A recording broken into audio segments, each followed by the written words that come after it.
దేవుని పరిశుద్ధ నామమునకు మహిమ కలుగునుగాక.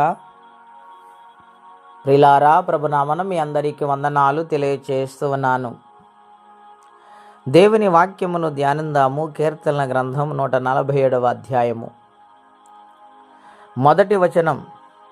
యెహోవాను స్తుతించుడి, మన దేవునికి స్తోత్రగానము చేయుట మంచిది, అది మనోహరము, స్తోత్రము చేయుట ఒప్పిదము.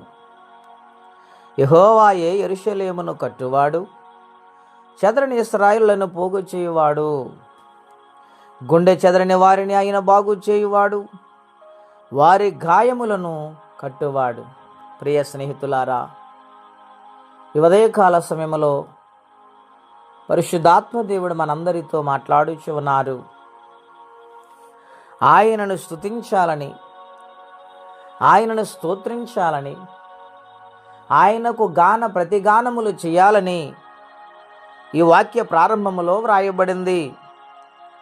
ఎందుచేతనగా చెదరైపోయిన ఇశ్రాయేలులను ఆయన పోగు చేశాడు గనుక, వారి జీవితాలను ఆయన కట్టాడు గనుక, వారి యొక్క జీవితాల్లో తిరిగి మరల ఆశీర్వదిస్తున్నాడు గనుక దేవునిని స్తోత్రించేవారిగా, స్తుతించేవారిగా ఉండాలని ఈ దినాన్న పరిశుద్ధాత్మ దేవుడు మాట్లాడుచు ఉన్నారు. రెండవదిగా, ఆయన గుండె చెదరిన వారిని బాగు చేయువాడు దేవుడు.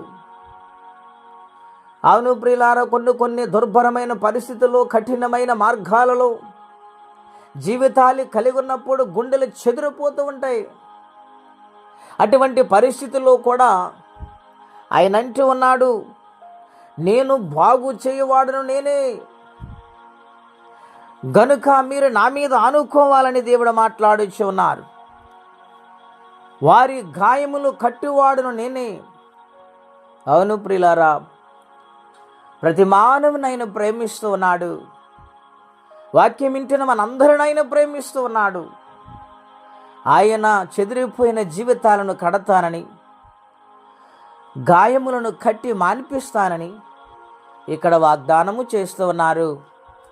గనుక దేవునికి మన జీవితాన్ని సమర్పించుకుంటే, ఏ పరిస్థితిలో ఉన్నా, ఏ ఇబ్బందిలో ఉన్నా, ఏ ఆర్థిక సమస్యలు గుండా ప్రయాణము చేస్తున్నా, రక్షణ కార్యము లేక నశించిపోతున్న జీవితాలు నలిగిపోతున్నా, ఆ యొక్క వేదనను, బాధను అర్థము చేసుకొని ఆయన సహాయము చేసి జీవితాన్ని కడతారని వాగ్దానము చేస్తూ ఉన్నారు.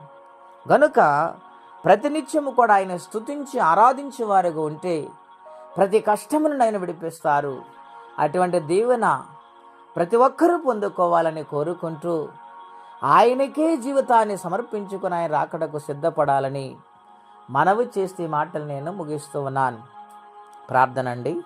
దయగల మా తండ్రి, ఘనమైన మీ నామం కొరకై స్తోత్రం చెల్లిస్తూ ఉన్నాము.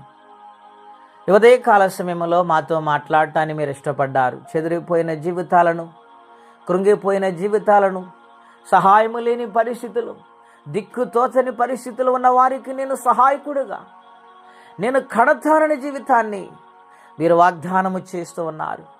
ఆ వాగ్దానము పొంది నీ కొరకు ఎల్లప్పుడూ జీవించేవారుగా, మీ కృపా సహాయమును పొందుకునేవారిగా మీ ఆత్మచేత నడిపించమని, నెమ్మదిని, సమాధానం అనుగ్రహించమని, ఈ దినము దీవెనకరంగా మార్చమని యేసుక్రీస్తు వారి పుణ్యనామములో ప్రార్థించి వేడుచున్నాము తండ్రి. ఆమేన్. దేవుడు దీవించును గాక.